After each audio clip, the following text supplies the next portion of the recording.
آج 18 اکتوبر ہے اور ہم 18 اکتوبر 2007 کو یاد کر رہے ہیں جب شہید محترمہ بے نظیر بھٹو پاکستان واپس آئی تھی ایک امید کے ساتھ.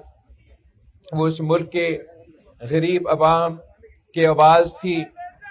انہوں نے انتہا پسندوں اور دہشت گردوں کا مقابلہ عامر کا مقابلہ کرتے ہوئے شہادت قبول کی اور 18 اکتوبر 2007 پہ جو واقعہ اسی جگہ پہ ہوا تھا جہاں شہید محترمہ بے نظیر بھٹو کے قافلے پہ خودکش حملہ ہوا اور پاکستان پیپلز پارٹی کے کارکن شہید ہوئے، مگر شہید محترمہ بے نظیر بھٹو ان دہشت گردوں سے، ان انتہا پسندوں سے، ان کے سہولت کاروں سے نہیں ڈری.